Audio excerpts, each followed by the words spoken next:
1945 was the final year that ended the nightmare of World War II, bringing relief back into the world and revealing the last pieces of the crumbling Axis powers. Rubble-strewn cities started appearing on the horizon once more. Streets that once rang out with the march of boots now rang with children's laughter, and victory parades started lighting up devastated countries. But in this fading dust of war, a new silent battle began. In the shadows of celebration, a quiet tension bruised between two former allies, the United States and the Soviet Union. They had stood shoulder to shoulder against a common enemy, but their bond was always uneasy. One hailed the virtues of democracy and free markets. The other promised equality through revolution and state control. What had united them was gone, and a world divided by ideology, ambition, and fear remained. This is the story of how the frost started, of how the seeds of mistrust sown during the war would germinate into a decades-long standoff. How on earth did two nations that had once stood together in triumph become fierce rivals locked in a struggle for world dominance?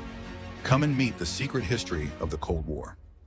It was 1945. The world had just experienced the worst war it had ever known, and Europe, once the powerhouse of any civilization, had become a wasteland. Cities were in shambles, their skyline chopped jaggedly. Millions of people were displaced. They roamed through fields of rubble, scouring for homes no longer there. The continent was under the shadow of starvation, disease, and despair. The wounds of war ran equally deep across Asia, where the fall of Japan heralded the close of an era of imperial conquest, but at the cost of such human imagination. Human beings looked for peace and order in the ruins, but the balance of power had tipped. Europe's old empires of the British, the French, and the German force were weakening their presence. Replacing them were two superpowers poles apart in terms of ideology, ambition, and a vision for the future. It emerged as a giant capitalist country with booming war-won production. Industries intact and the homeland unscathed by the war, the USA came to symbolize prosperity. Technological attainments, from radar to the atomic bomb, reflected America's technological edge. The dollar became the world's currency. American culture, whether jazz or Hollywood, began to sweep across borders, signaling a nation on the rise. On the other side was the Soviet Union, a socialist powerhouse. The USSR had paid a horrific price for victory, over 20 million dead, cities like Stalingrad and Leningrad left in ashes. Yet it emerged with a military unmatched in Europe, and a leader, Joseph Stalin, determined to expand Soviet influence. The Red Army left no stone unturned in its march across Eastern Europe, but did not take over all those newly liberated lands without imposing many strings. Soon, Poland and Hungary, followed by Romania, each fell under the clutches of Soviet control. Then, through Soviet control, an umbrella-like protective layer around it was established. Communism began its spread, thus making a Soviet-American partnership from World War II a marriage of convenience indeed. They had collaborated to eliminate a common adversary, but the feeling of mistrust was always seething beneath the surface. For the Americans, there was unease about the purpose of Stalin. He gobbled too much territory, encroaching on the freedom they sought. To the Soviets, the delay of the opening of the Second Front in Europe was an act of selfishness by the capitalists. Now that the war was over, that thin veneer of cooperation snapped, and a new kind of war was prepared. One fought not with armies, but with ideologies, alliances, and shadows. At its core was an irreconcilable clash of beliefs between two quintessentially different ideologies, capitalism and communism. Each promised prosperity and progress, but their paths could not have been more different. In effect, capitalism in the United States promoted free market economics, private ownership, and individual freedoms. Capitalism succeeded then, based upon competition and innovation. Businesses and individuals had property rights, the freedom to pursue their pursuit of wealth and well-being, and the ability to set their destinations. The siren song of capitalism was that it promised its adherents an opportunity. Succeed if you just work hard enough. However, critics argued that it frequently abandoned the weak and the poor, and thus widened the gap between the rich and the poor. Communism was the philosophy that led to the formation of the Soviet Union. It was a classless society in which wealth and resources were distributed equally among all people. The government controlled industries, land, and resources to ensure collective welfare. Communists believed that capitalism's focus on profit created inequality and exploitation, especially of the working class. Communism, to them, was not only an economic model, but a revolutionary force to overthrow oppressive systems and bring equality to all. Ideological differences nurtured mutual mistrust. For the American eye, communism threatened, directly and overtly, democracy as much as its liberties. It was the ghost of one-party regimes, and absolutely no place for the opposition, that frightened many to their bones. Western leaders, when the rise of totalitarian states was already on everyone's agenda. U.S. policymakers are now ringing alarm bells over the so-called Red Menace, portraying communists as subversive agents against democratic institutions. The Soviets, of course, considered capitalism imperialistic and exploitative. They declared that the nations of capitalism craved domination over weaker countries for gain, as well as the exploitation of those countries' resources as well as humans. Freedom and democracy preached in the USA is a ploy to increase their influence and make other nations slaves of them. Two diametrically opposing philosophies found stark relief with Winston Churchill's famous Iron Curtain speech of 1946. Speaking at Fulton, Missouri, Churchill announced that an Iron Curtain had descended across Europe, dividing the continent into two camps, free capitalist West and communist East. The speech was one of the defining statements of the era. It told the world that lines had been drawn in the name of ideology. Churchill's warning finally crystallized this growing divide, transforming the Cold War from a merely political conflict to a struggle over the soul of the modern world. By February 1945, as World War II's final battles took place, the leaders of the three major Allied powers, Franklin D. Roosevelt, Winston Churchill, and Joseph Stalin, gathered at the Yalta Conference to shape the post-war world. Their goal was to establish a framework for lasting peace after years of devastating conflict. While the agreements reached at Yalta appeared promising on paper, their true effectiveness and commitment to peace would ultimately be tested in the years to come. The three major issues they agreed to be really vital ones, the foremost of which was dividing Germany into four zones occupied respectively by the USA, USSR, Britain, and France. A similar division they decided on Berlin City, also for the same reason that was quite deep within the Soviet-occupied zone. Critical to the results from Yalta, among other promises, is the agreement on holding free elections in East Europe, especially as recently liberated from Hitler's domination. This, to Roosevelt and Churchill, was a step toward the establishment of democracy and avoiding future conflict. But not for Stalin. To him, Eastern Europe represented a security buffer, a shield against any future invasion of the Soviet Union. His goal wasn't democracy, but domination. Beneath the handshake agreements, mistrust simmered. Stalin's vague commitment to free elections would soon reveal itself as little more than a facade for expanding Soviet control. By the time that the Potsdam Conference finally met in July 1945, the fragile unity of the Allies had begun to unravel. The death of Roosevelt in April came at a cost. For the new president, Harry Truman, brought a much tougher, far less conciliatory attitude about dealing with Stalin. Unlike Roosevelt, who had sought desperately to maintain working relations with the Soviet leader, Truman was far more suspicious of the intentions of his Soviet counterpart. He was highly vociferous in criticism of Soviet actions in Eastern Europe. Communist regimes being installed in Poland, Romania, and Bulgaria stood in contradiction with the spirit of the Yalta agreements. Then came tensions as Truman revealed at the conference that the USA now possessed an atomic bomb. The bomb, though it was meant to facilitate the surrender of Japan, was still blunt proof of technological superiority unmatched by any other power in the world. For Stalin, the unveiling of the bomb was not just a demonstration of military power, but a clear message that America planned to dominate the world in the post-war era. But by the end of Potsdam, the cleft between the Allies had opened to its widest depths.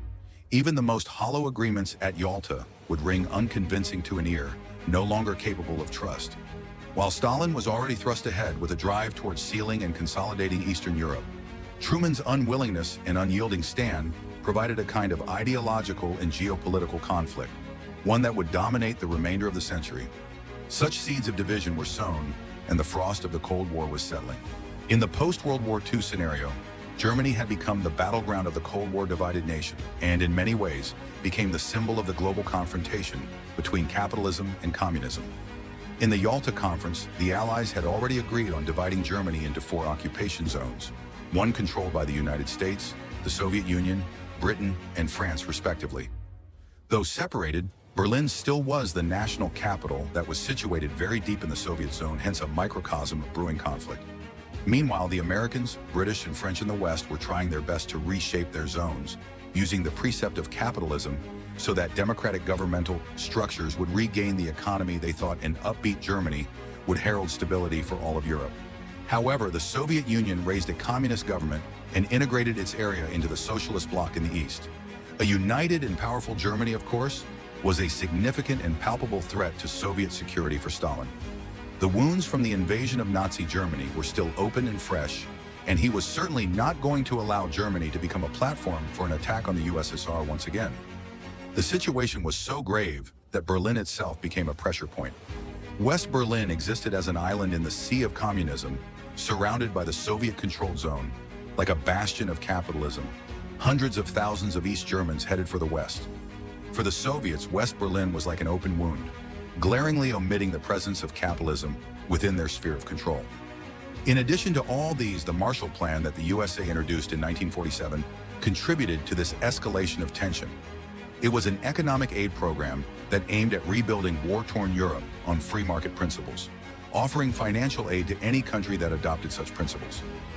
Although it supported Western Europe, Stalin saw it as a challenge directly to Soviet authority. For him, the plan was not just about economic recovery.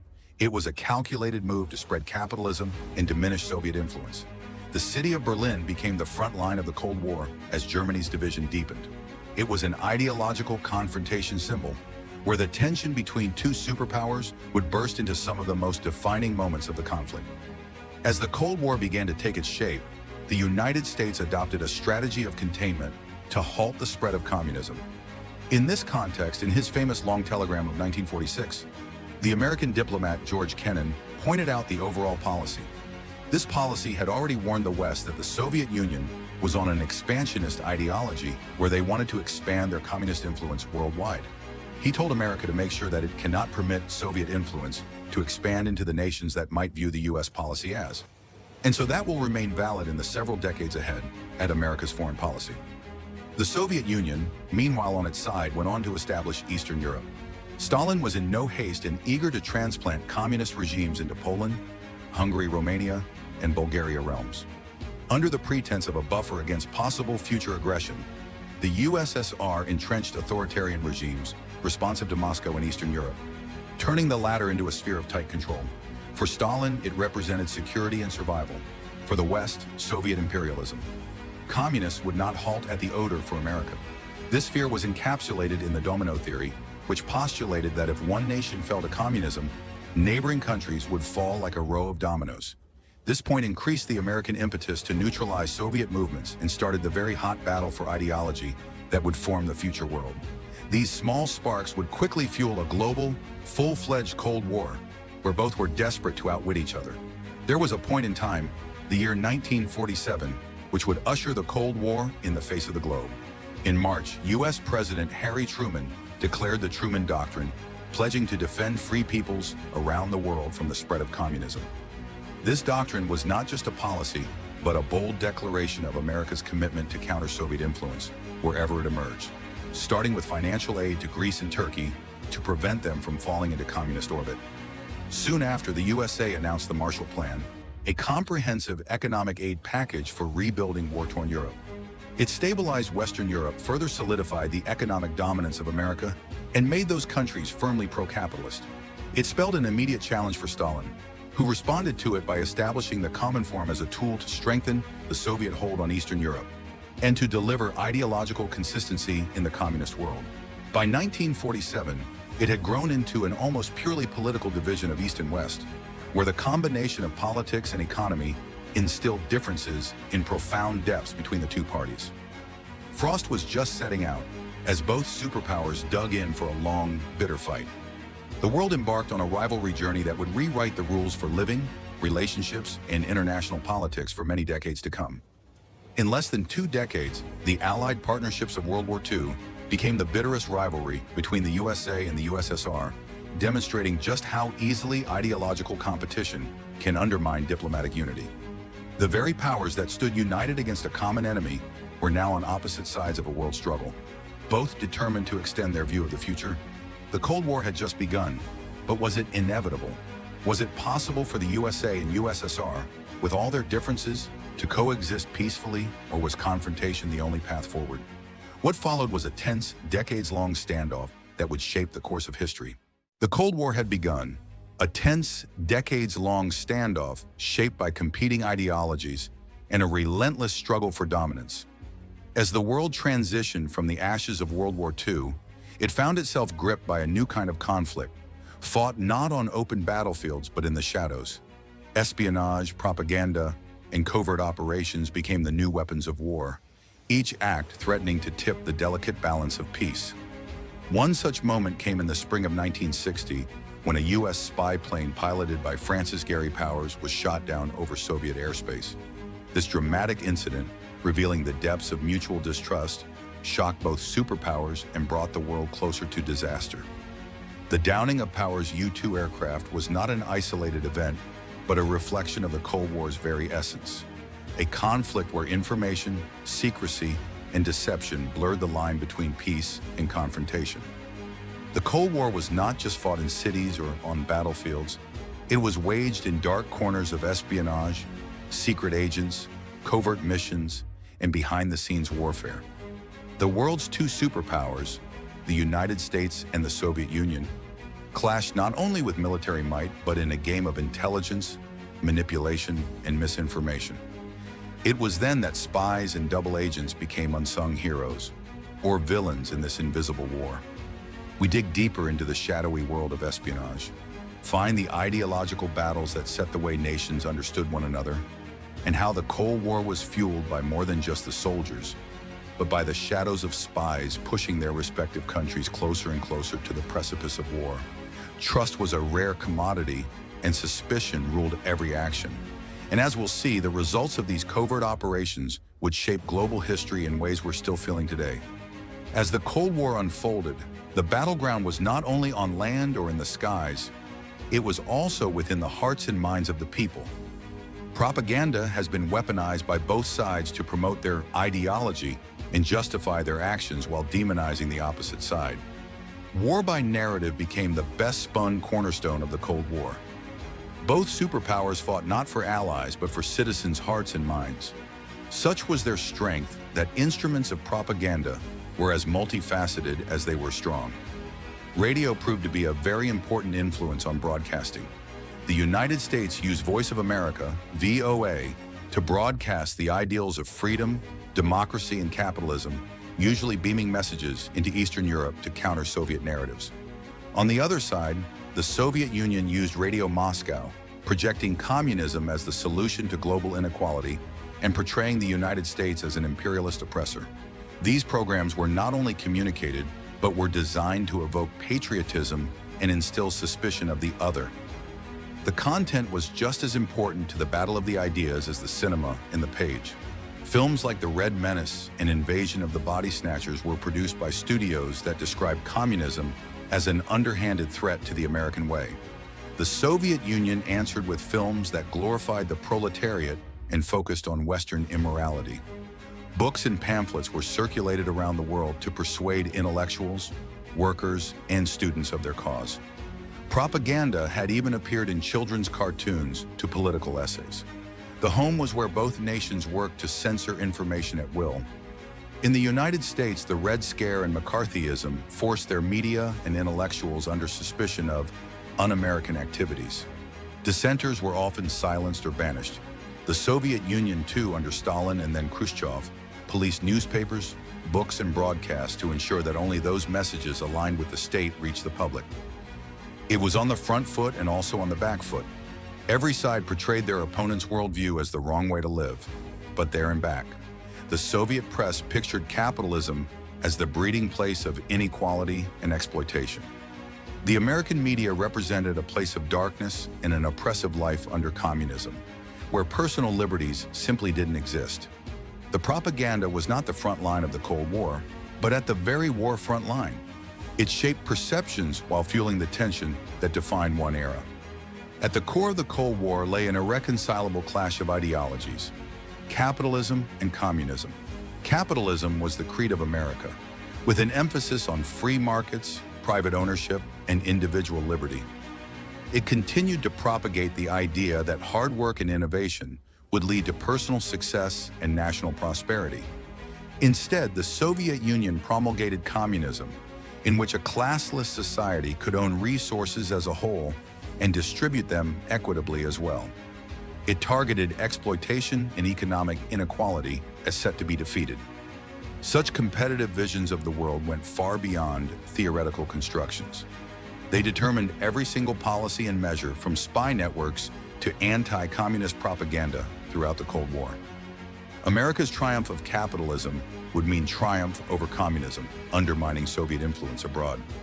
American economic and political supremacy must fall. Capitalism was something for the Soviets as well, as they saw in it a decadent imperialistic system, since the USSR had an ethical as well as a political imperative in spreading communism. In gaining the upper hand in an ideological struggle, espionage became a necessary tool. American and Soviet spies weren't just gathering intelligence. They were stealing technological secrets, military plans, and propaganda strategies to outdo one another. Each side regarded the survival of its ideology would rely on breaking down the opposing party. Combats of ideology did not simply lie in either a political boundary or behind doorways. They had managed their way to penetrate people's very day-to-day living in either country. Thereby, fears and trust created a scenario in this chapter of the Cold War, particularly in their awareness. In the United States, fears of communism gaining traction in society prompted the Red Scare with widespread suspicion across the board. Neighbors betrayed neighbors. Questions of loyalty haunted everyone, and accusations of activities un-American took on a surreal quality. Through a culture of permanent suspicion, the citizenry of the Soviet Union remained vigilant, awaiting the inevitable capitalistic aggression and espionage. Portraying the West as an unsafe foe who would come in to undermine the lifestyle they cherished created a collective suspicion culture for the state. This psychological warfare extended beyond the confines of the USA and USSR borders. These countries were dragged into this ideological fight, with them being coerced to join either side. For people in general, the Cold War was a battle for their beliefs, loyalty, and future. The Cold War was not just a nation's fight, but a game of shadows, the people secretly fighting against each other to outsmart the enemy. Spies hence became key characters in this Cold War by living a double life of terror and using information as the most potent weapon. Among the most notorious agents of this type was Aldrich Ames, a high-ranking CIA officer who sold secrets to the Soviet Union. In almost a decade, Ames sold the identities of U.S. operatives and critical intelligence. This sent several U.S. assets into the Soviet clutches and eventually executed. He was greedily motivated since the Soviets paid him millions of dollars, while his acts left a disastrous mark on U.S. intelligence operations. On the other side was Soviet military intelligence defector Oleg Penkovsky, who brought along vital information the United States and Britain so dearly needed during this period, important information. He was the one who told the Soviets about missile capacities during the Cuban Missile Crisis. His contribution became very vital for the strategies being shaped by the West, though his betrayal cannot be ignored either. The Soviets caught and executed him eventually, transforming him into one of the many tragic figures found in the spy world. In addition to just the war with agents, spycraft itself fueled the Cold War. Gadgets and technologies were developed and produced as if in a context that would best suit something a James Bond hero would use. Secret cameras built inside cigarette lighters, microfilm pens, and hollowed heels for the secret storage of messages inside a pair of shoes, now standard in spycraft arsenals. The most important innovation was the dead drop, through which spies could pass information to one another without making contact. They could hide things in hollowed-out trees, park benches, or even fake rocks, so nobody suspected anything. Moreover, the coded messages, sent either by radio waves or by writing in invisible ink, made it possible for agents to send and receive information undetected. Cold War spies were a lot more than just human characters. They stood for an entire era of secret, deception, and of genius. Their stories make us forget what both sides are capable of and just how far either side went to come out on top in this underground war. This was, if anything, also a war of shadows, as it was a conflict of ideologies. It is espionage and propaganda that transformed countries into a chessboard, with a spy or informant playing a significant role in an extremely perilous game. On the two sides, the struggle was more psychological than a war of politics, and spread into daily life due to the constant dread and suspicion of the opposing force. Every clandestine operation and propaganda broadcast is an act in this war for supremacy globally, holding the world on its tiptoes. But the question remains, did all these spy games' uninterrupted function act as a safety valve, prevent the Cold War from bursting into open violence, or escalate the stakes to the point of rendering a whisper catastrophic? The Cold War, a conflict fought not with bullets but with ideologies, espionage, and the looming threat of nuclear annihilation, pushed the world to the brink of chaos. It was a delicate balancing act, each covert operation, propaganda effort, and military maneuver teetering on the edge of disaster. Did these acts of defiance and control truly serve as a safety valve, preventing the Cold War from erupting into all-out violence? Or did they heighten tensions, turning even the smallest misstep into a potential catastrophe? Nowhere were these stakes more evident than in Berlin, a city that became the epicenter of this ideological clash. Divided, monitored, and manipulated, Berlin stood as a microcosm of the global conflict. In this episode, we unravel the complex layers of Berlin's Cold War history, exploring whether this city was a pressure cooker waiting to explode or a battleground that contained the larger war. Berlin marks the arbitrary divide between two worlds.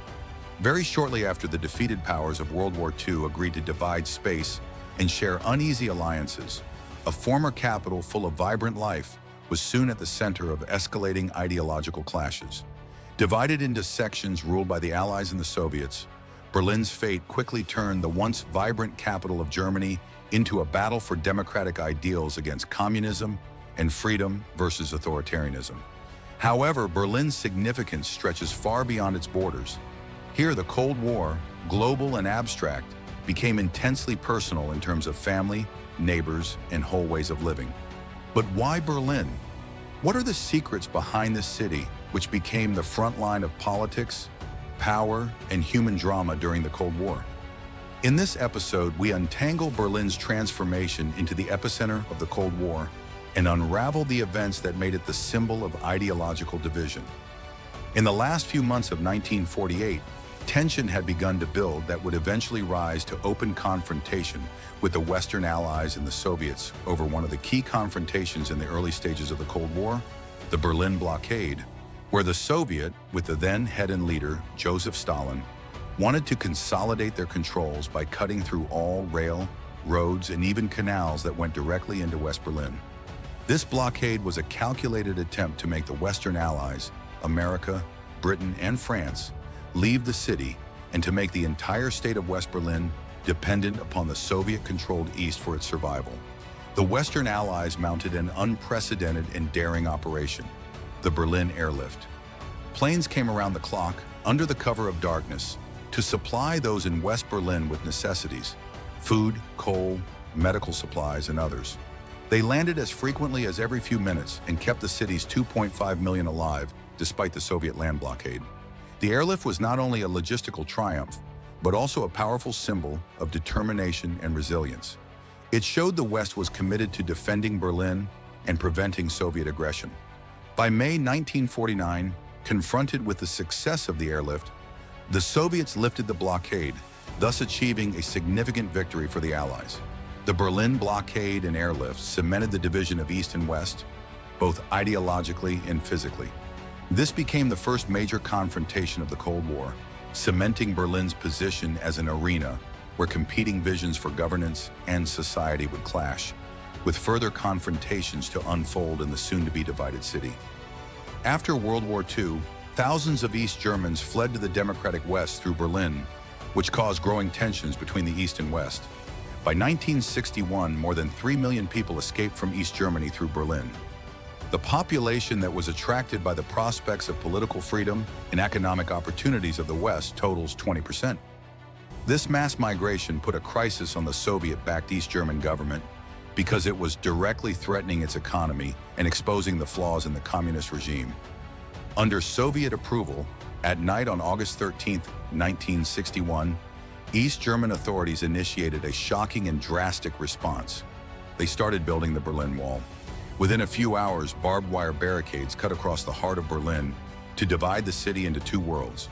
In days and weeks that followed, The temporary barriers turned out to be replaced by a fortified concrete wall almost 96 miles long, complete with watchtowers, guard dogs, and a deadly death strip designed to prevent anyone from escaping. Within a very short time, the Berlin Wall became an acute symbol of division, both physical and ideological. It stood for the Iron Curtain separating the communist East from the democratic West, and it served as a chilling reminder of the intensity of the Cold War. The wall ran intrinsically close to personal life and identity for Berliners. Families were torn apart, friendships were broken, and whole lives dislodged overnight. Stories of outrageous escapes and heartbreaking losses blooming, whose human cost was gut-wrenchingly forth. The wall not only reshaped the city's landscape, but also became an enduring emblem of oppression and resistance. The Berlin Wall stood for nearly 3 decades as a barrier to freedom and a potent reminder of the Cold War's grip on the world. Its conclusion only guaranteed that Berlin would be the center of this ideological war: communism versus democracy. During the Cold War, Berlin had become the stage of ultimate ideological warfare, not only through politics and policies, but also powerful symbols and propaganda. The contrast between the two worldviews, between the busy economic life of West Berlin and the tightly controlled and monitored East Berlin, spoke to the world about democracy and free market capitalism versus Soviet-style communism. West Berlin turned into the epitome of all that was great about the West. Economically, development became tremendous, and the city turned into a haven for all free culture and ideas. At the other end of the wall in East Berlin, it was more or less an economically struggling city, full of spy holes everywhere, totally run by the government with no freedom. So a big split arose and became the visible tool to criticize communism. Key events communicated that Berlin was also a cultural symbol and a battleground for propaganda. In 1963, President John F. Kennedy's speech, Ich bin ein Berliner, expressed solidarity with the West Berliners. Berlin then became a city of freedom. However, East Berlin failed to represent socialism as a road to equality in the light of growing escapes. Berlin was not only a divided city, but also a living, breathing symbol of the ideological battle of the Cold War, where each side tried to win hearts and minds by showing off the supposed superiority of their system. The Berlin Wall stood for nearly 3 decades as an impenetrable barrier, yet the human spirit found remarkable ways to overcome it. Tales of dangerous tunnelings from East to West Berlin tell the story of resiliency and ingenuity. They risked everything to taste freedom, making homemade hot air balloons, pilgrims in monsoon hot rods used as vehicles, and in hideous modified cars across to dig tunnels under the wall. One family, known internationally, used a zip line to swing across into West Berlin. Other families would face armed guards and barbed wire if they climbed under the cover of night. Each successful story of escape is a victory of bravery over tyranny, but at a very high cost. Many who tried were shot by border guards or caught and incarcerated. The wall was not just a physical barrier, it was an icon of how people were ready to sacrifice for freedom. These acts of defiance spoke for the human toll of division and just how far the people were willing to go to see their loved ones again or find a way out of the stagnating environment in East Berlin. Also, the Soviet regime began to wear thin through its cracks. Here, the wall was no more a symbol of oppression, but that society was desperate enough to lock citizens inside. Berlin was a microcosm of the Cold War battle between the United States and the Soviet Union. It was a focus of the conflict in the world and a site for proxy battles with Berlin as the chessboard in the game of superpower rivalries. Perhaps the most famous incident was at Checkpoint Charlie in 1961. It was one of the key crossing points between East and West Berlin when the United States and the Soviet Union lined up their tanks a few meters apart. The world watched it with horror as it threatened to explode into a direct war. But again, careful diplomacy diffused the situation, only going to underline further Berlin's position as a hotbed of conflict in the Cold War. Beyond the militarily confrontational, Berlin represented an ideological war more broadly. For West Berlin, an outpost of democracy and freedom surrounded by communist territory, it was an icon of all things Western.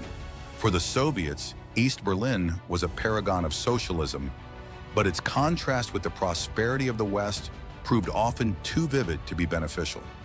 The division of Berlin contributed to heightened world tensions, as both parties used it as an endeavor in the attempt to reassert supremacy.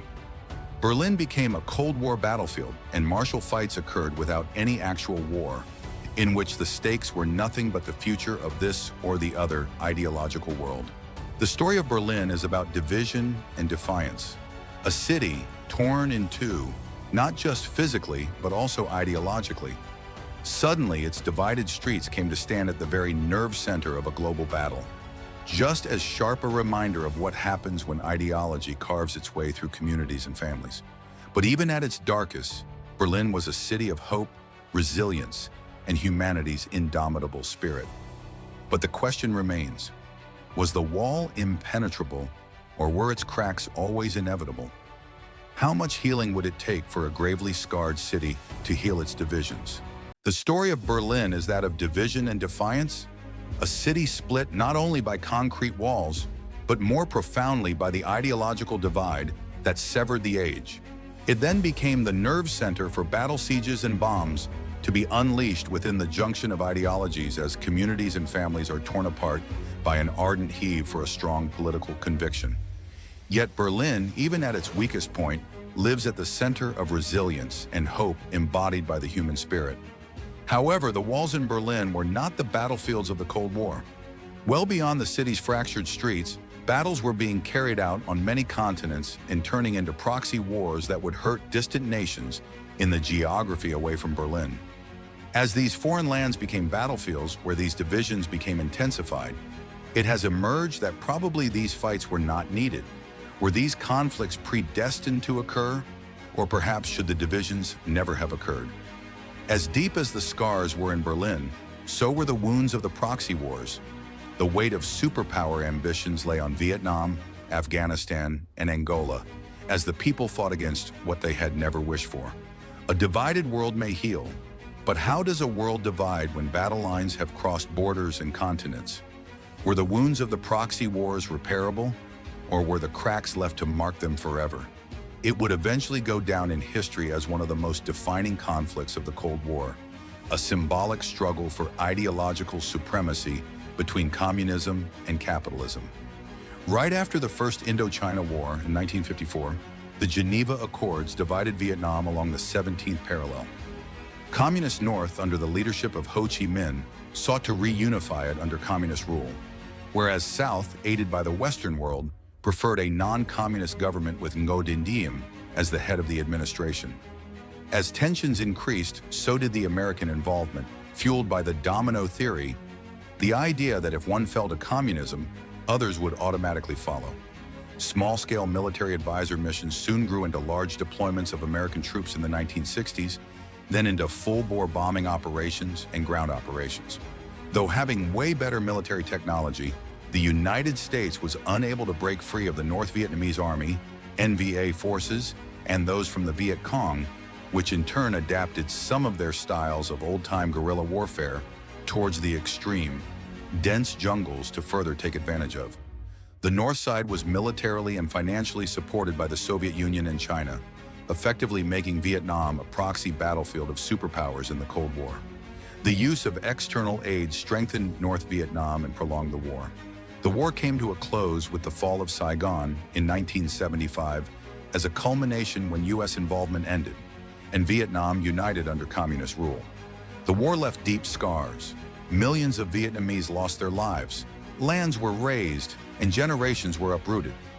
For the United States, the war left deep divisions, broke the public, and disillusioned veterans. The role of a global policeman was no longer easy to justify.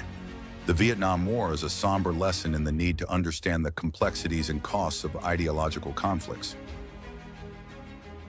In December 1979, the Soviet Union invaded Afghanistan to shore up its ailing communist government from the most consequential proxy wars of the Cold War.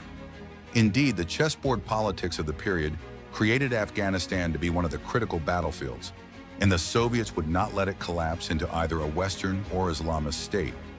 The invasion was supposed to stabilize the unpopular policies and repressive policies of the People's Democratic Party of Afghanistan, PDPA.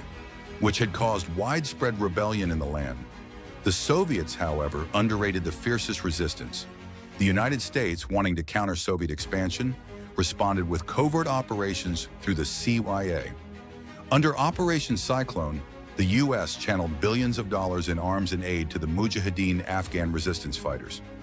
This support, with which there was added advanced weaponry like Stinger missiles, made Afghanistan a quagmire for the Soviets. Regional players like Pakistan and Saudi Arabia played important roles in supporting the Mujahideen, and therefore the affair became international. The Soviet Union suffered disastrous losses during this war. It drained its economy, overstretched its military, and undermined public morale to support a communist regime in its homeland. In many ways, the war drew to a close as a contributor to weakening Soviet control by the end of the 1980s and forced it to pull out of Afghanistan in 1989. Conflicts to come had made Afghanistan a hotspot with far-reaching implications due to the Cold War. For the Soviet Union, it was one of its Vietnam War dearly bought interventions, showing the limits of superpower hegemony and hastening the end of the Cold War. It then became the scene of Cold War conflict following independence from Portugal in 1975.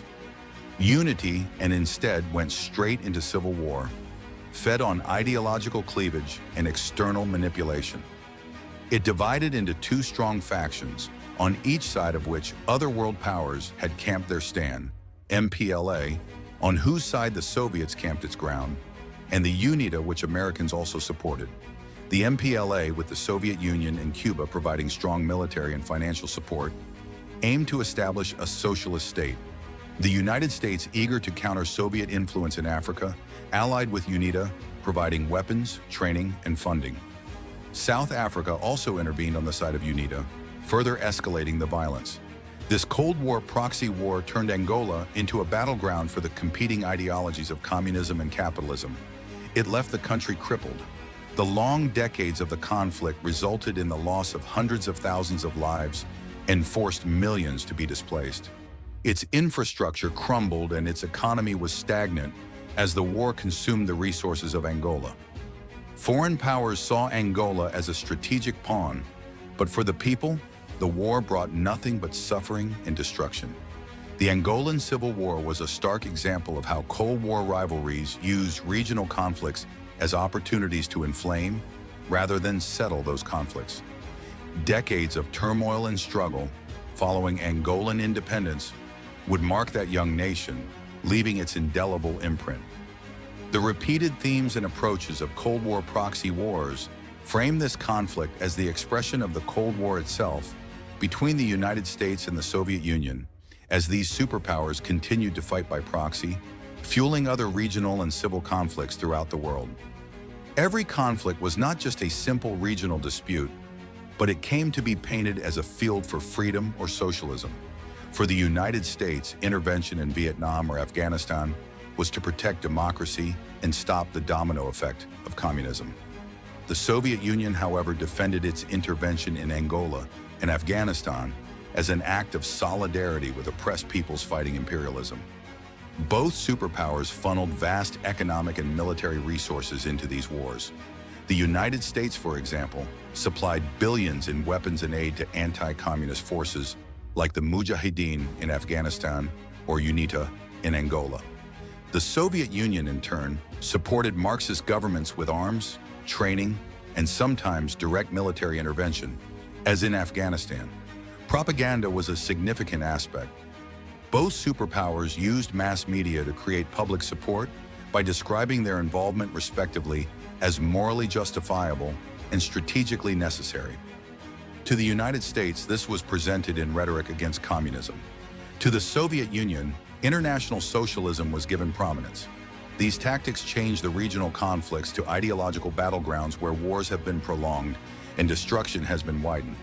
Proxy wars have shown how the Cold War superpowers manipulated tension in the globe for their utmost interests.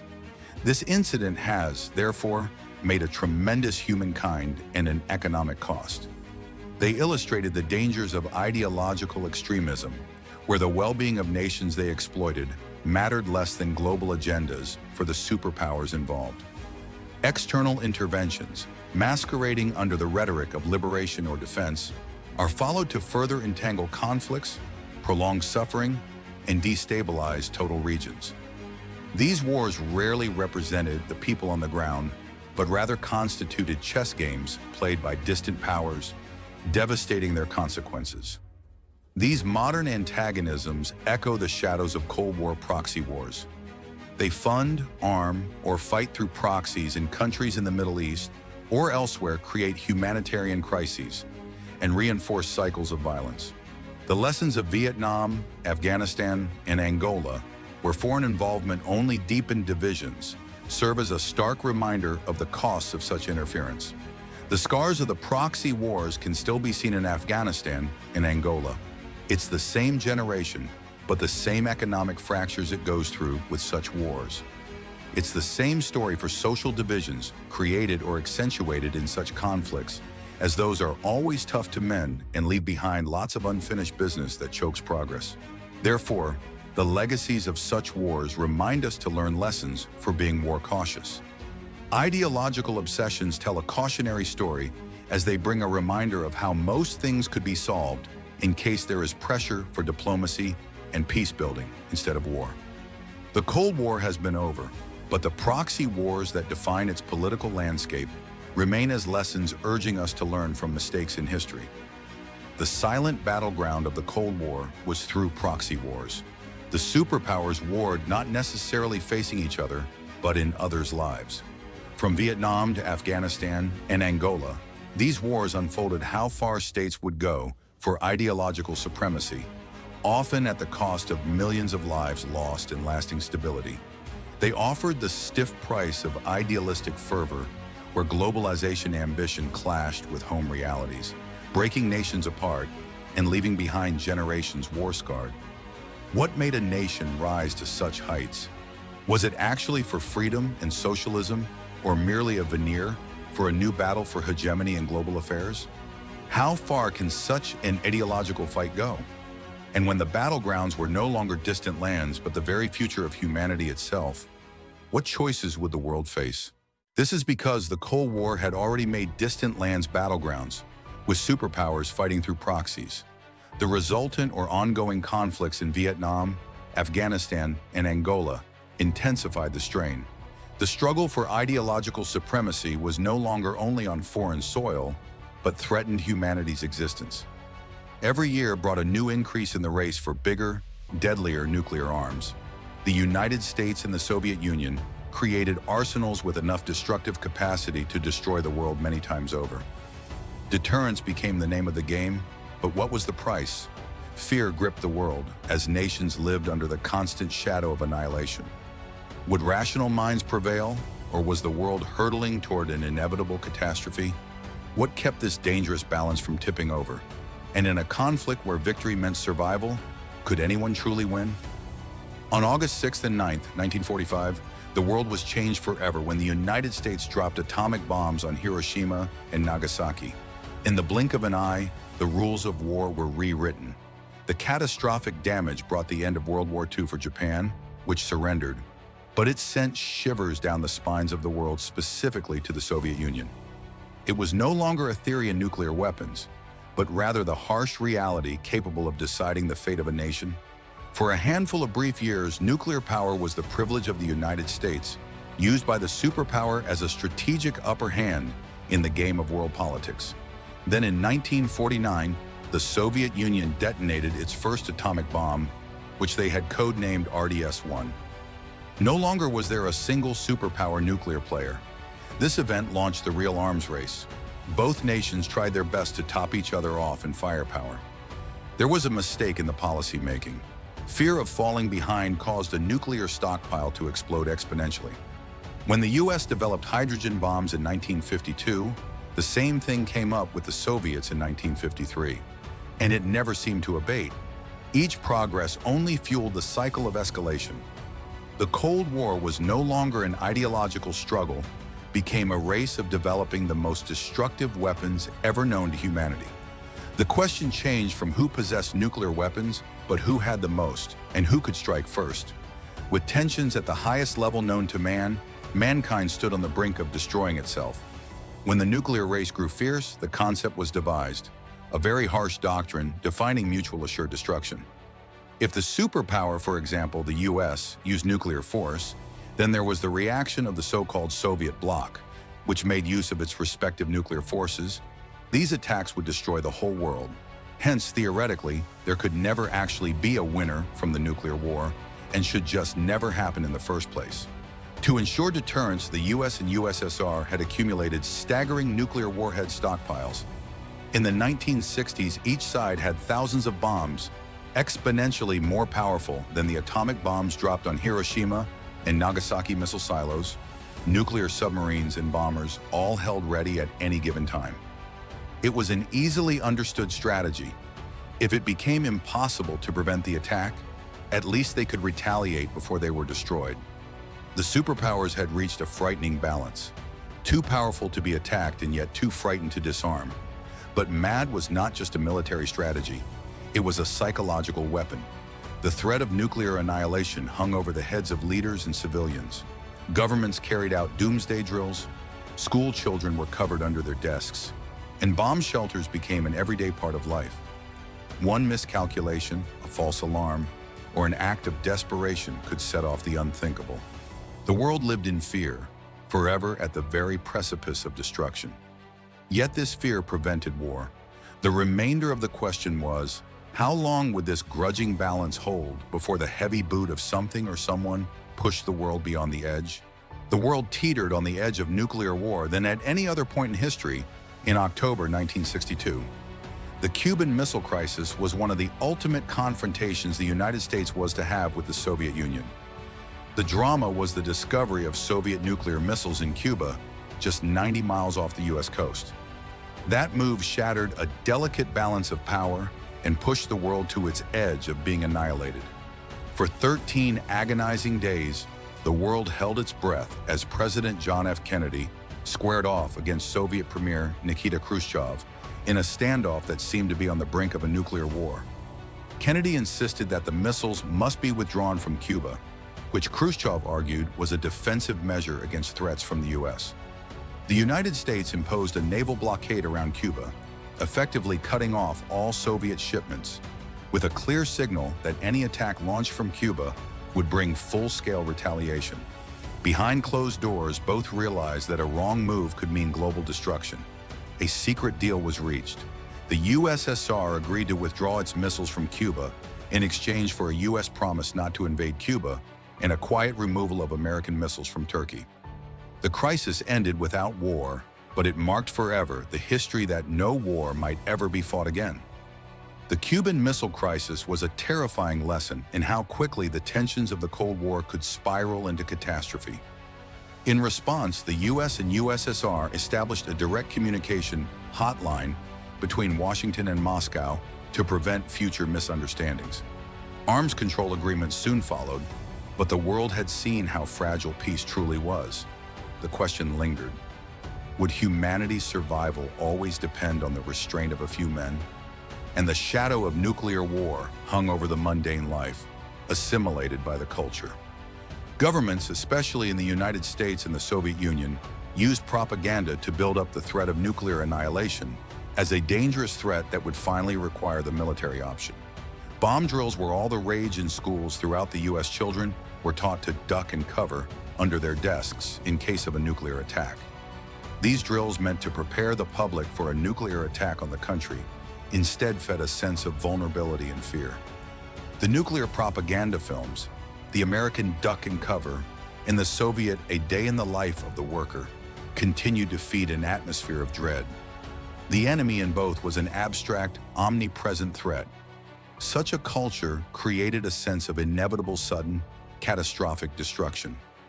In the United States, this was intensified by the Red Scare, with anti-communist rhetoric linking Soviet nuclear ambitions with a world campaign to conquer and dominate.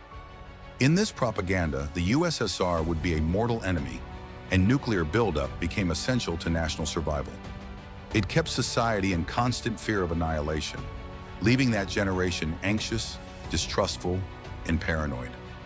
Living under the shadow of the bomb, many began to question the cost of peace and security. The tension about survival and obliteration defined the experience for those who survived the Cold War. It was an amalgamation of how they perceived not only the political landscape, but their place in a world tottering on the edge of destruction. While the nuclear race intensified throughout the Cold War, there were also heavy efforts to check the increasing danger of global annihilation. These included the major arms control treaties, the Strategic Arms Limitation Talks, or SALT, the Strategic Arms Reduction Treaty, or START, and the Nuclear Test Ban Treaty. These accords were focused on reducing the nuclear stockpiles of the superpowers, with SALT y and the Euronatos going for restrictions in the development of missile systems and warheads, while going on to the Nuclear Test Ban Treaty of 1963, which ended testing in the atmosphere, underwater, or in space. These were major strides towards containing the immediate threats spawned by the arms race. True disarmament proved to be an unattainable dream. The US and the USSR persisted in their huge nuclear inventories, and the key was well-justified mistrust and a need for strategic advantage. These agreements tended to be quite hard to verify and comply with because they were very loose and full of loopholes. The promise of mutually assured destruction, MAD, often dominated efforts to reduce the threat in hard ways. Even with diplomacy at the forefront, achieving lasting stability in a world on the brink of nuclear war was fragile at best. Leaders recognized the dire consequences of total annihilation, but finding common ground amidst the ideological divide was a monumental challenge. While these treaties symbolize hope, the world remained perched precariously between conflict and peace, where arms control was as much about survival as it was about diplomacy. This kept the world on the edge, where one slip into destruction and possible power through nuclear armaments constantly overhung the international political trajectory. Every rocket firing, every warhead in production crept a little further down to that possible abyss. Was this, then, a guaranteed path to peace, or had deterrence based on nuclear energy set man once more to eternal servitude on a vicious spiral of mistrust and fear? Or maybe it is otherwise, whereby the Cold War tensions might be prosecuted differently. Or are such types of existential threats always inevitable? And yet, while the world stands suspended and people breathe their last breath in anticipation of the unthinkable, one asks how much longer humans could live on in such an atmosphere of fear. What was it going to take to shatter this mutually assured destruction? Then there was the Cuban Missile Crisis, which brought the world to the brink of annihilation more than ever before through a 13-day standoff. So how did the diplomats avert disaster? The Cold War had already thrown the world into such a hazardous arms race that nuclear destruction was no longer an offing, but a daunting possibility. Both had stockpiled weapons, operated under the doctrine of mutually assured destruction, and played a deadly game of brinkmanship. But in October 1962, the stakes escalated to an unprecedented level. When Soviet nuclear missiles were found in Cuba, 90 miles from the US coast, the world entered its most dangerous moment ever. A wrong move, a miscalculation, or a failure in diplomacy could have led to a nuclear war that would have eliminated millions. For 13 days, the world held its breath as two superpowers stood face to face, closer to disaster than ever before. How did the crisis start? What means were used to diffuse tension? And above all, how did the world avoid catastrophe at the last minute? The early 1960s witnessed Cuba as a significant point in the Cold War. The island, situated 90 miles off the coast of Florida, had already caused much concern when Fidel Castro came to power and moved close to the Soviet Union. When the Cuban government took over communism, it became a base of Soviet influence in the Western Hemisphere. Further tension followed with the Bay of Pigs invasion in 1961, in which US President John F. Kennedy supported a failed attempt by Cuban exiles to overthrow Castro. The invasion was a disaster. Castro's forces crushed the rebels, and the debacle humiliated the US on the world stage. But most importantly, it sealed Castro to an even tighter embrace by the USSR, thus guaranteeing Cuba's position as the USSR's closest ally. Soviet Premier Nikita Khrushchev was not oblivious to this opportunity. The US had stationed nuclear missiles in Turkey already, which endangered the USSR and brought it immediately under direct danger. To somehow redress this balance and thus protect Cuba against potential future aggressions, Khrushchev resolved to station nuclear missiles on the island. His twin goals were now these: an end to U.S. provocations against Cuba and strategic ascendancy by taking nuclear weapons just within striking range of American cities. For the Soviets, this was a bold play for power way to challenge U.S. dominance and bring matters to negotiations over nuclear weapons. For the Americans, however, it was an intolerable threat that brought the Cold War to its doorstep. And as Soviet ships carried nuclear missiles to Cuba, the world unknowingly inched toward one of the most dangerous confrontations in human history.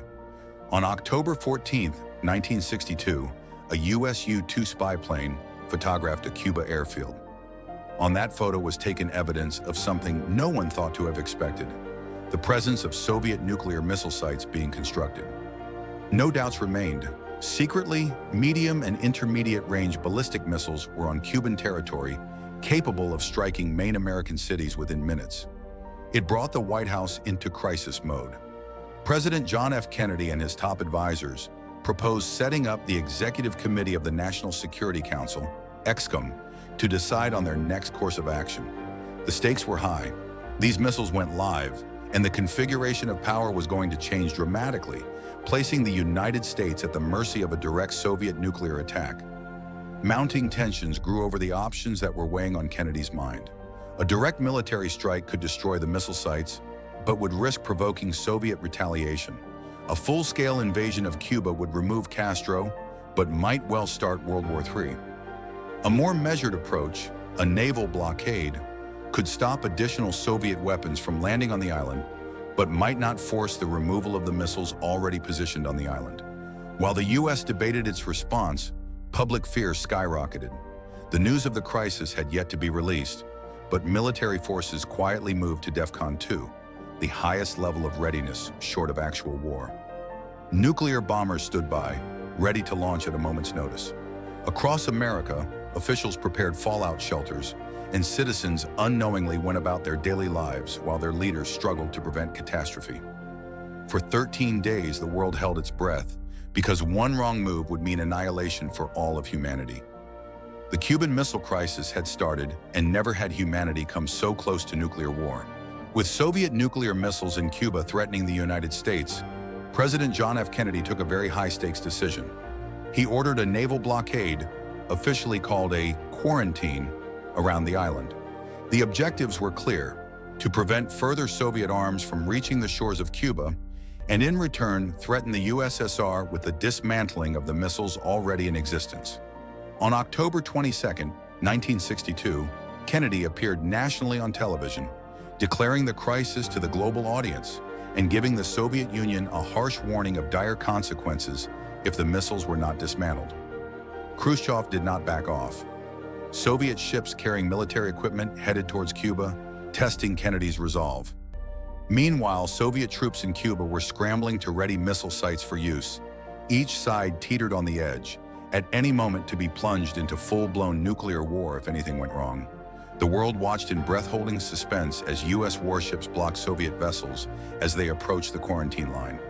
If a Soviet ship broke through the blockade, the U.S. would be forced to return fire militarily, perhaps with devastating consequences.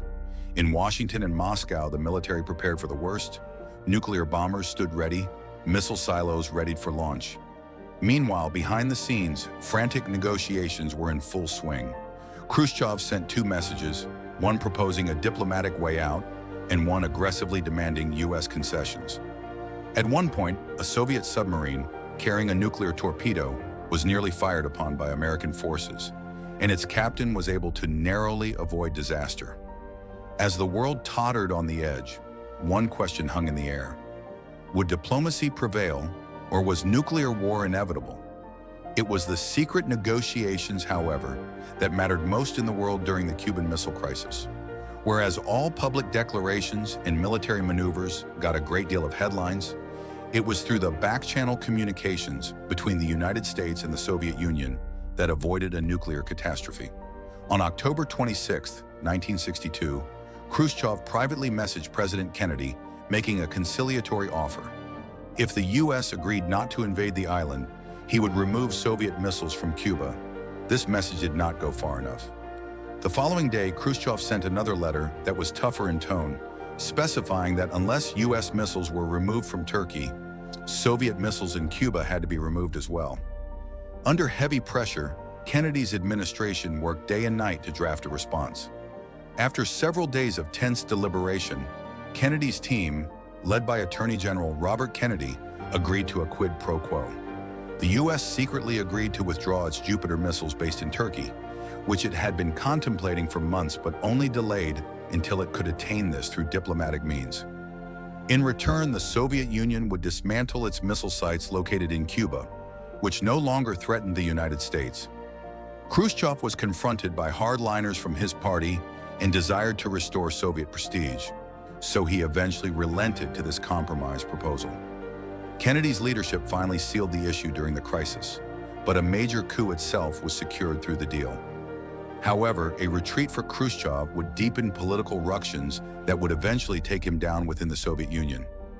After this crisis, hard lessons had to be learned and learned by either side about such direct communication future of Cold War diplomacy.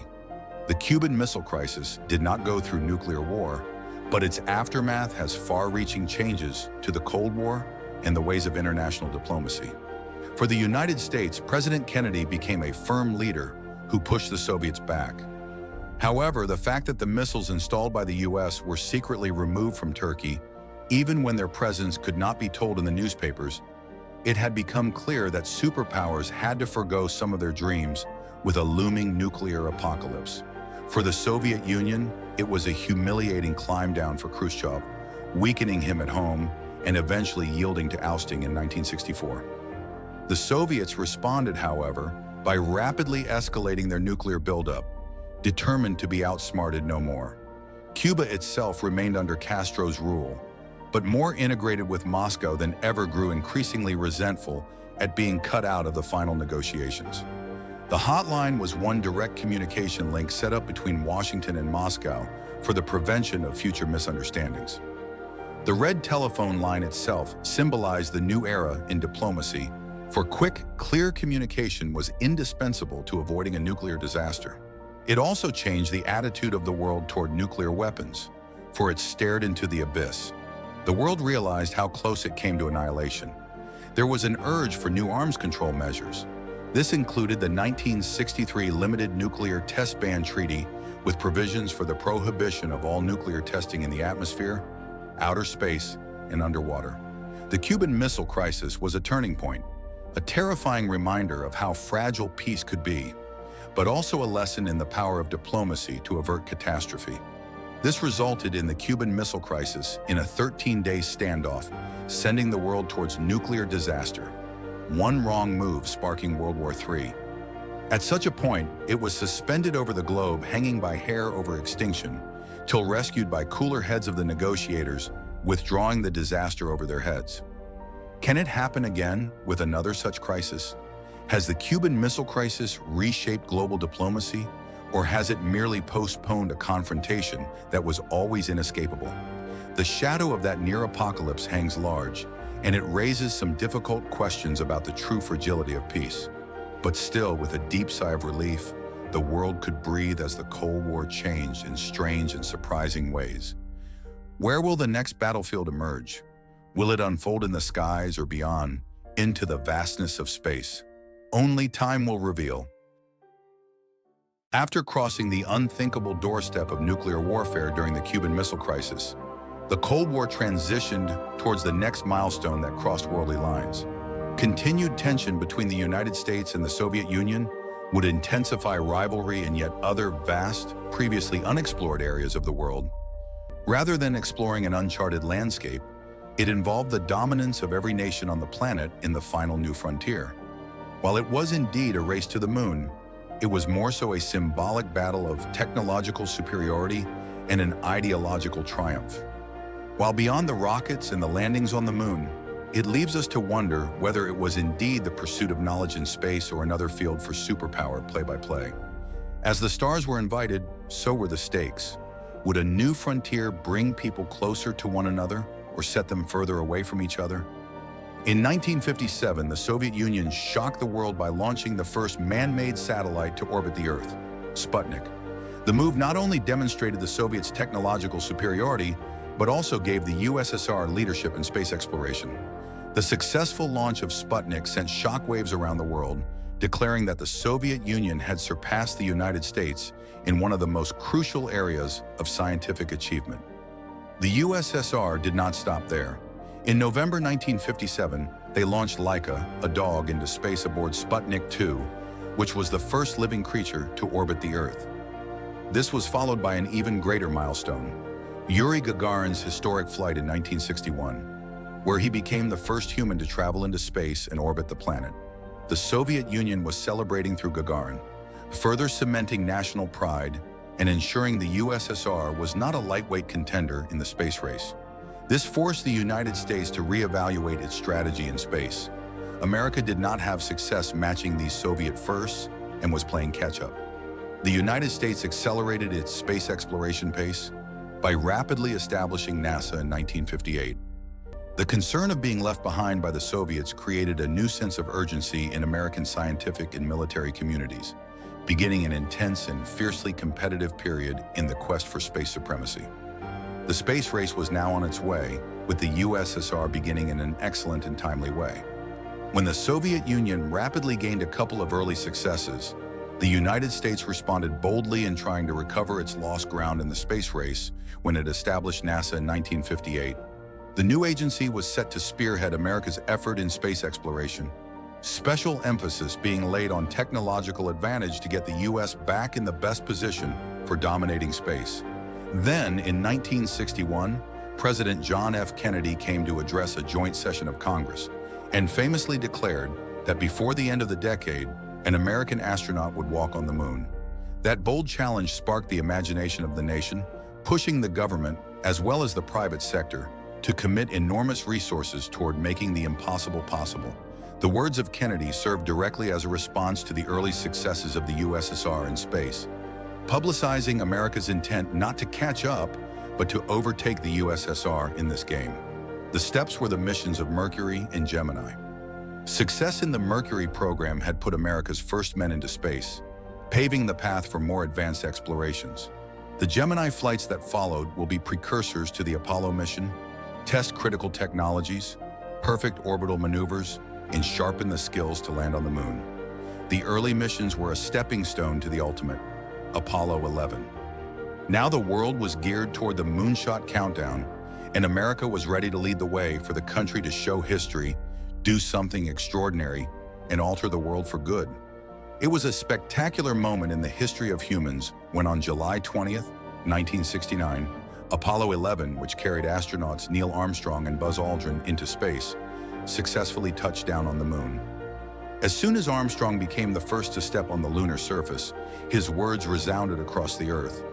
"That's one small step for a man, one giant leap for mankind." These are the words defining the moment during the space race and symbolize the boundless potential of mankind to study the cosmos. Apollo 11 was not only an American affair, but also a victory for all of humanity. People all over the world had seen the movement of Armstrong and Aldrin on the moon by hoisting the flag of the United States and collecting samples of the moon. It was not the supremacy of America alone, but had become one milestone in the history of all mankind. It brought together different cultures and people, for the event led to a mass celebration on Earth with a general sense of victory. The picture of astronauts on the moon ensured it was always the picture of human genius and the number of opportunities in space travel. The Soviet Union, however, never managed to repeat the feat even after the early leads in the space race. USSR's moon program was crumbling under so many failures. Technical troubles, political turmoil, and changed priorities away from manned space exploration. Being the first launch of a satellite and man into space, Yuri Gagarin, the great plans for landing the first man on the moon went up in smoke. The Apollo 11 landing left a huge gap between the Soviets, and it unmistakably proved to the world that America had reached the moon a little earlier. The success of Apollo 11 cemented the U.S. as a leading power in space, while the moon landing became a timeless symbol of exploration, achievements, and the spirit of competition that defined the Cold War. Immediately after the success of Apollo 11, the United States soon changed its focus from lunar landing missions to more practicable and sustainable space ventures. The Space Shuttle program, initiated in 1981, constituted the backbone of American space exploration. Unlike the one-time use Apollo design mission, the Space Shuttle was a reusable spacecraft that could perform repeated missions, deploy satellites, and carry out scientific research in low Earth orbit. Under the shuttle program, Skylab, also launched by the US in 1973, emerged as America's first space station. That served as a forerunner of the ones with the later space stations, such as the ISS. When the US was continuing to advance in reusable spacecraft and the development of space stations, so was the Soviets. The Mir space station, launched in 1986, became the new symbol of Soviet space achievements. It survived for 15 years more than many believed, and Mir was used to improve the human exploration of space. The Soviet space technology greatly advanced. Its programs failed on most economic and political grounds. As the Cold War began to thaw, the intense rivalry between the US and the USSR gradually shifted toward cooperation. The 1990s saw both superpowers working together on joint missions, including the collaboration on the International Space Station, ISS, which remains a symbol of global cooperation. The end of the space race did not mean the end of the quest for exploration and scientific discovery, but rather the beginning of a new era of international partnership in space exploration. The space race did not just bring about tremendous achievements in space, but also breakthroughs in technology that have become part of our daily lives. Results. Most of the innovations spurred by the space effort itself have trickled down to find their applications in civilian use. Things like satellite communication, GPS, computers, and advanced materials. Space explorations themselves often demand dependable systems to use for their work, leading, for example, to innovations not only in telecommunication and medicine, but in medicine itself. It was not just a war between superpowers, for the race to the moon had given way to progress, which rebuilt the modern world. From the rivalry of the Cold War to the cooperation of the world at large, this marked a very significant turning point in space exploration. The intense competition of the 1960s and 1970s matured into cooperative ventures after the fall of the Soviet Union.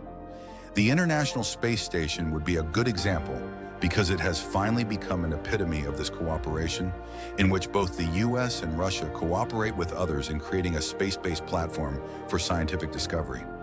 What used to be the battleground of ideological supremacy has now turned out to be a symbol of human unity in pursuit of knowledge. The second question is, would we have been here without the Cold War? That intense competitive pressure fueled this sort of space exploration. Perhaps, was the Cold War so important that it drove innovation at a pace that just would not have been possible otherwise? Without this context of history, it cannot be told if urgency and the momentum of change in terms of progress could be felt, thus marking the end of the intercontinental partnership. Innovation, as well as legacy competition to the space race.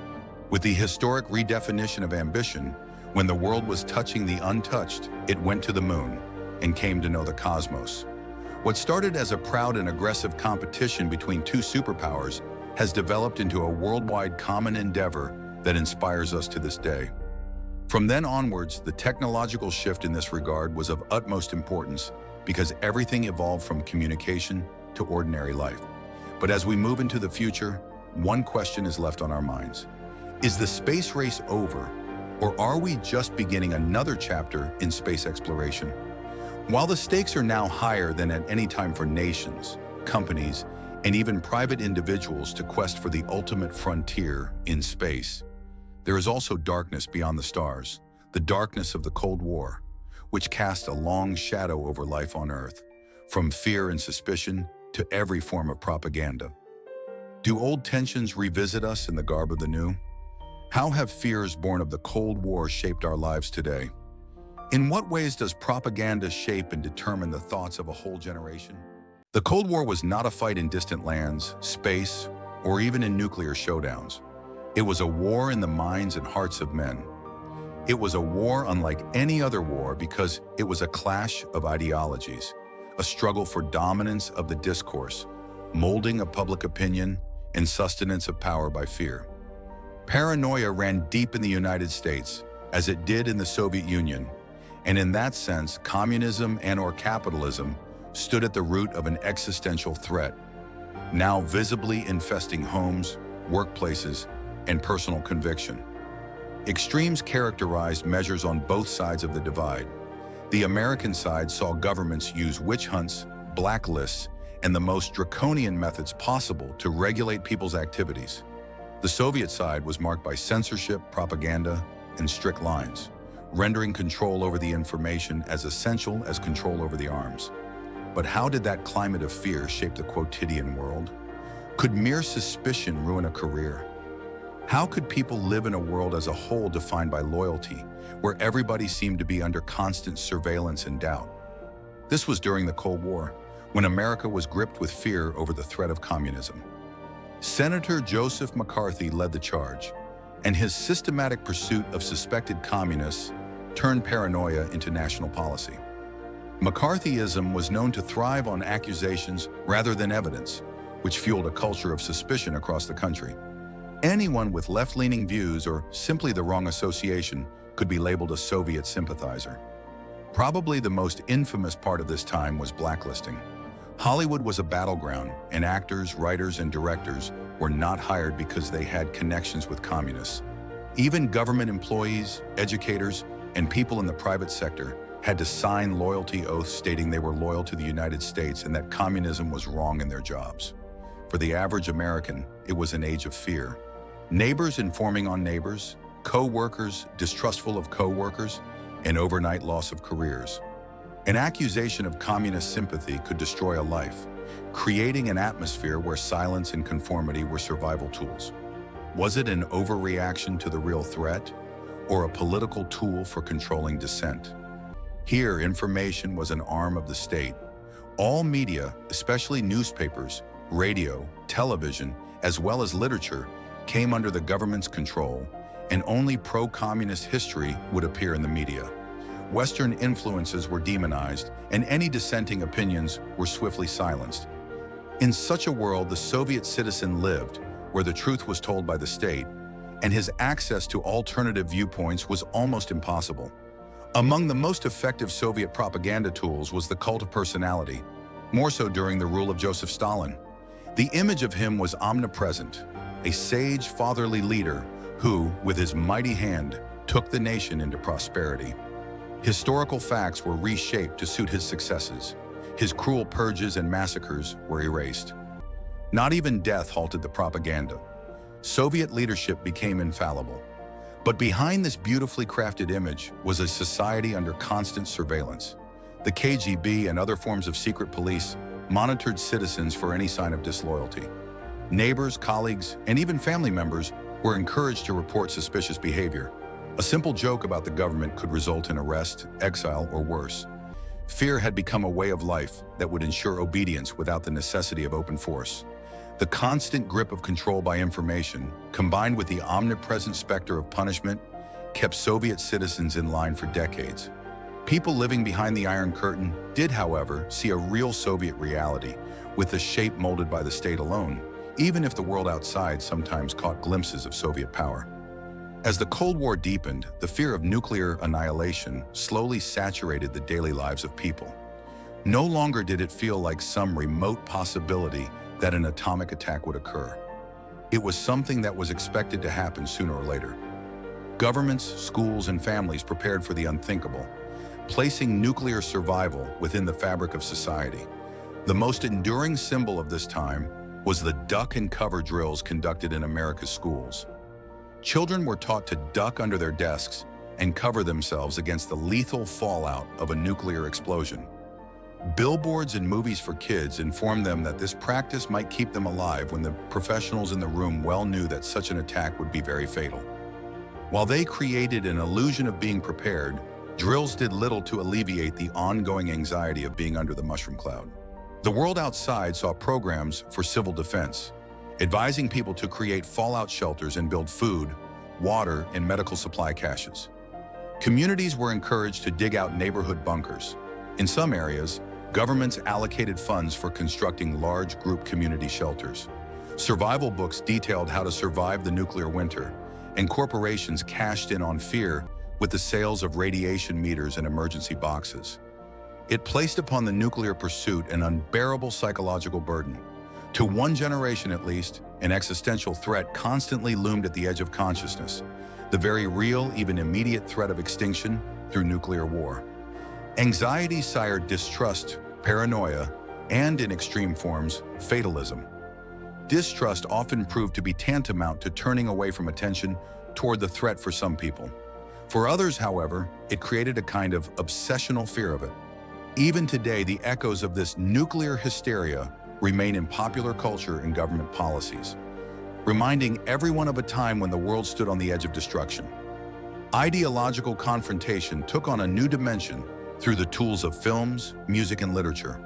They became an effective instrument for both the United States and the Soviet Union in reinforcing their ideologies, influencing citizens, and waging psychological warfare. Hollywood became a major actor in the spreading of the anti-communist fever. For instance, in Red Dawn, 1984, Soviet invasions of American soil are portrayed. Hence, communism was viewed as an existential threat. Dark satires like Dr. Strangelove, 1964, portrayed the ridiculousness of nuclear brinkmanship. It spoke of both fear and criticism over the politics of the Cold War. Even the James Bond spy thrillers painted the Soviets as the ultimate bad guys, whose Cold War storylines were already ingrained into the popular psyche. Meanwhile, the Soviets were using film and art to create a hero and a good history of communism and Soviet achievement. Movies were produced in the state-owned studios where Soviet heroes won, Western capitalism was discredited, and collectivism won. Paints, posters, and drama represented patriotism and obedience to the government. Each kind of media produced was intended to fit into the party's ideology. Literature and music were also involved. In America, novels like 1984 and Fahrenheit 451 served as cautions about totalitarianism, with a veiled critique of communism as much as of government overreach. Protest songs and rock music served as symbols of rebellion, sometimes challenging Cold War paranoia. In the USSR, censorship was stern, but approved books and Soviet anthems spread the message of unity and ideological superiority. Culture was more than entertainment. It was a battlefield where ideas, fears, and propaganda had shaped the minds of millions of people under the Iron Curtain. Much time has passed since the end of the Cold War. However, most of its shades of fear continue to be retained within. Several decades of anti-communist attitudes combined with surveillance by the government have left leaving profound imprint on modern politics, media, and general public perception. Government surveillance can be said to be the most significant reflection of this world of the Cold War. When the McCarthy regime was hunting down communists during the campaign for people's scrutiny, modern forms of intelligence programs were shaped to take their definite shape. For instance, through the Patriot Act, mass collection of data occurred, and an agency like the NSA engaged in digital surveillance. It thus appears that in this world, the paranoia of the Cold War lives till today. They justify the policy as enhanced national security, just like when governments feigned being afraid of communism in America. Meanwhile, the media bears the scars of Cold War propaganda. Suspicion in journalism grew because both, on their part, manipulated information to influence public opinion for self-interest. Even today, one finds charges of fake news and media bias as skepticism, sown during the Cold War years, resonate strongly. People question sources, suspect hidden agendas, and are growing increasingly suspicious of the press. Attitudes shaped by decades of ideological battles. Perhaps, however, the most lasting legacy is the Cold War mindset itself. Political divisions remain strong. Countries and people are just as divided in a world of us versus them. Even though the adversary is no longer the Soviet Union, ideological fights all continue under other names.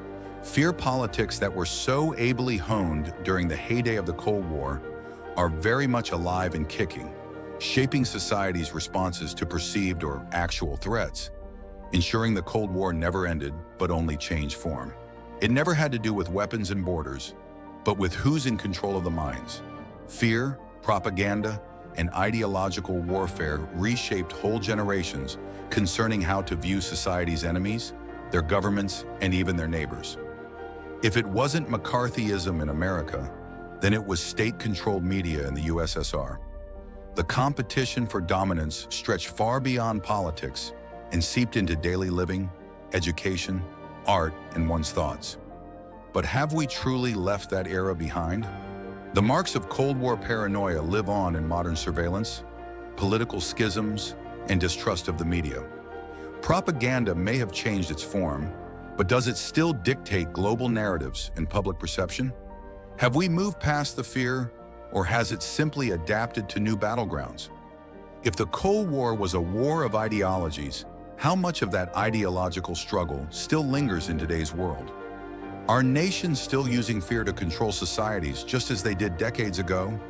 And if history has taught us that narratives can be manipulated, how much of what we see and believe today is shaped by unseen forces?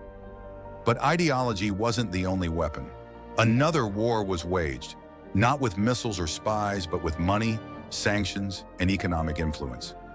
Can financial power be just as devastating as military might? Has the balance of power truly shifted, or are we still playing the same game under a different name? The Cold, such as Saudi Arabia, thus achieving the highest place in the world's oil market.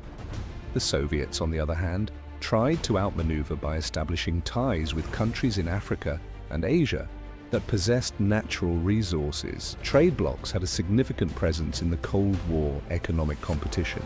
The USSR aimed to construct a socialist society founded on bodies like Comecon, or the Council for Mutual Economic Assistance Organization, that encourages regional economic integration against the US-led global capitalist system.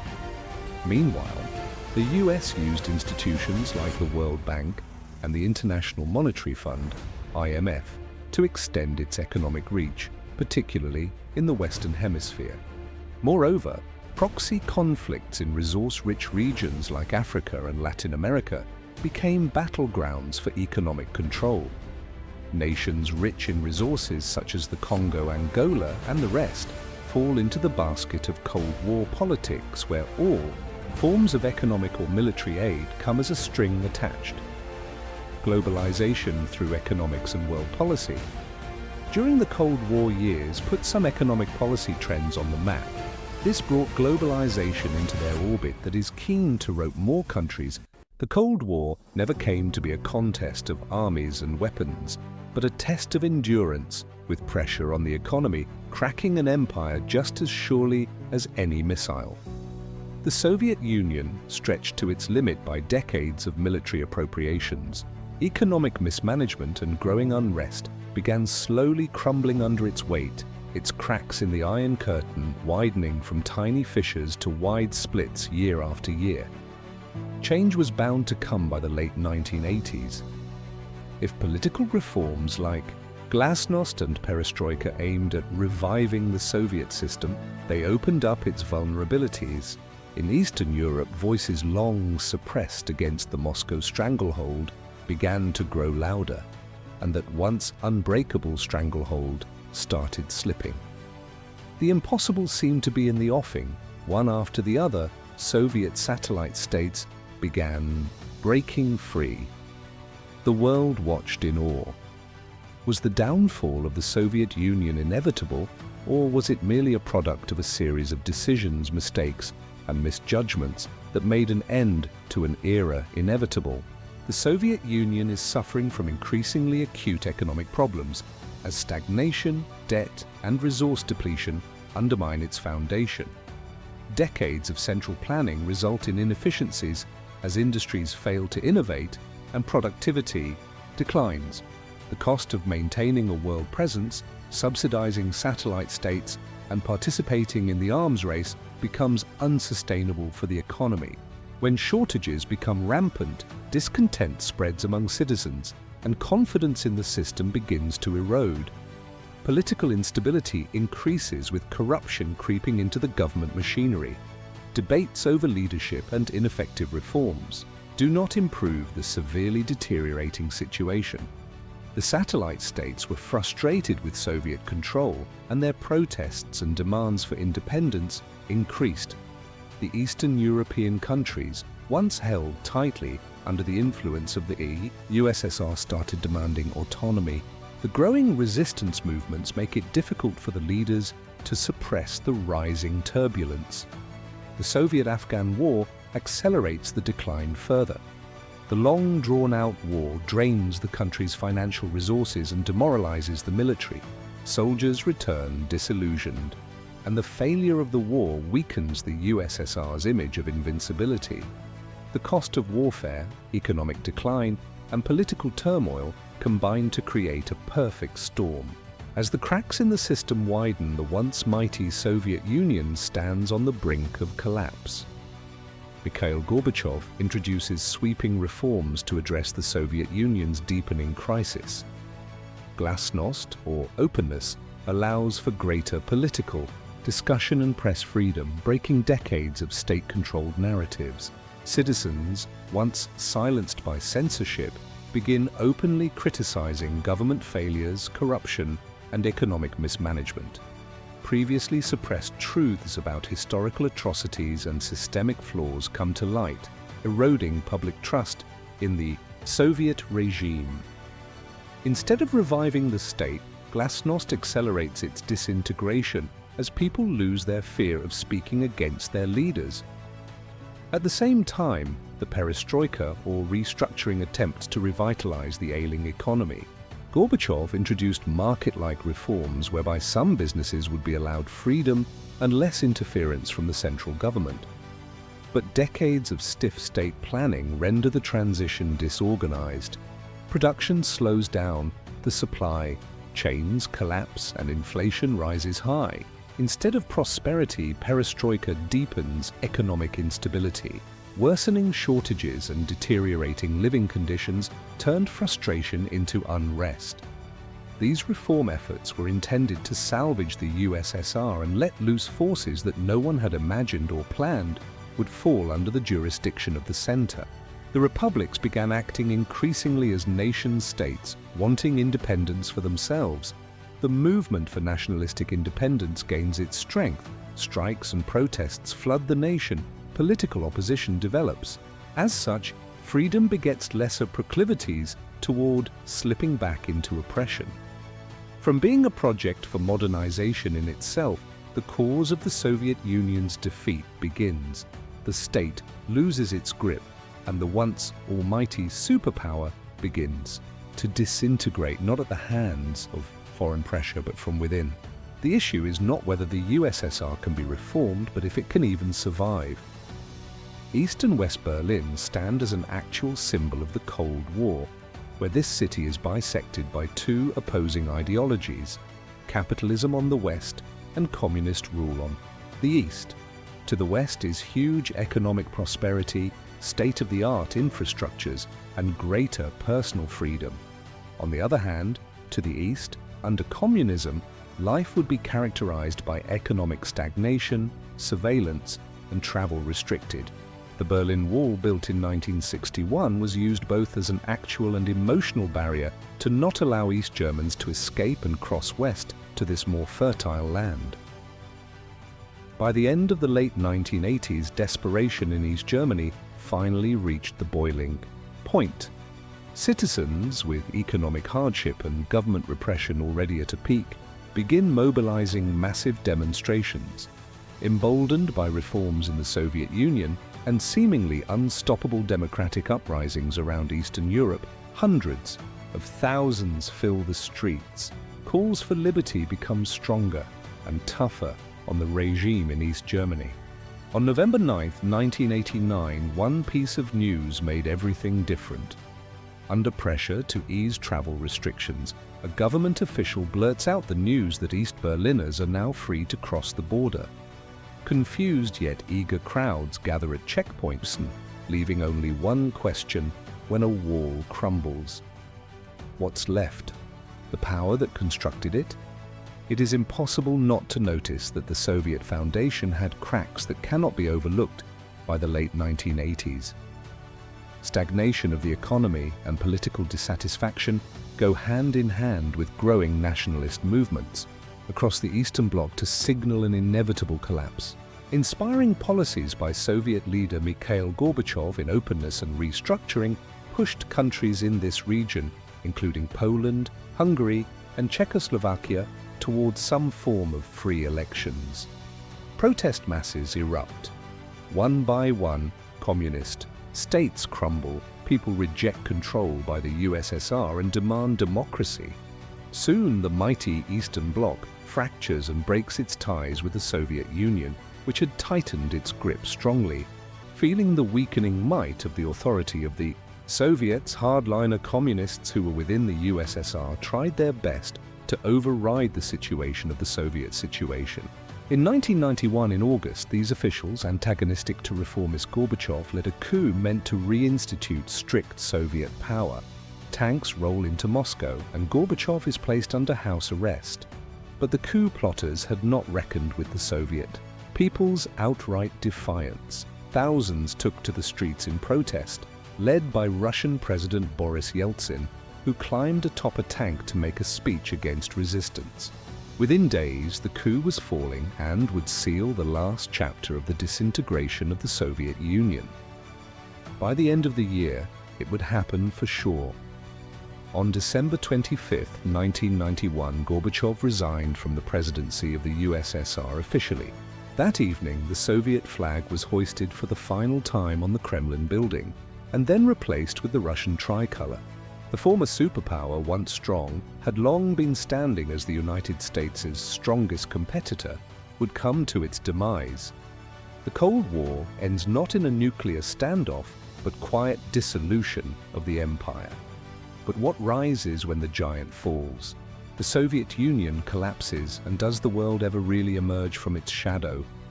The global power structure reshapes itself. The United States remains the sole superpower, and other world powers and rising powers now can't compete with it. American influence leans on no direct competitor and rapidly changes international policies, economies, and military strategies. NATO is still a well-established force. However, the world is witnessing new alliances as nations are learning to live in a world where there is no polarized power struggle. Russia, once the heart of a great empire, stumbles to redefine itself in a world that is no longer under its control. The economic transition for the former Soviet republics is brutal. Countries that were once ruled by centralized planning must now learn to operate within free markets, privatization, and foreign investment.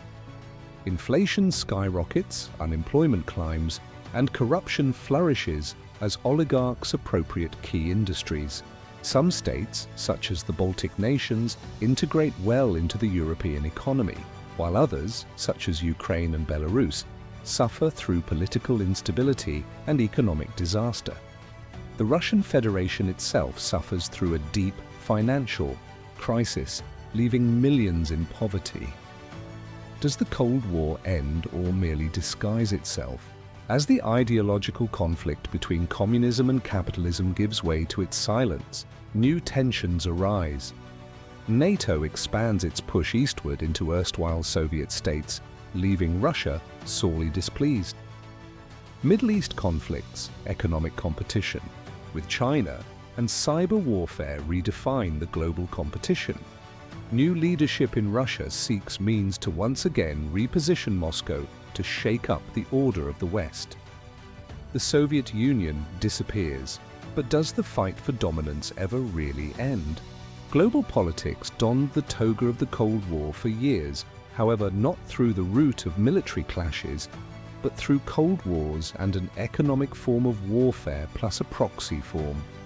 Just from arms to space and the Marshall Plan, the world can see the rise and fall of such influence. Seeking that is manifested in the formation and breakage of alliances to shape international relationships into what looked like a policy on various economies that emerged. End. It is only recently that most believe the Cold War has finally met its end following the Soviets crumbling. So, was this ever a valid statement? Between communism and capitalism, all such battles disappeared with thin air as new games unfolded. NATO expansions, economic contests, and all sorts of interferences from countries in their fellow countries are never ending, a game well established a long time back. The only difference is guns. The game itself remains the same. So, as we look at the world today with economic wars, political tensions, and a new race for technological dominance, one question lingers. Does history ever truly stop repeating itself?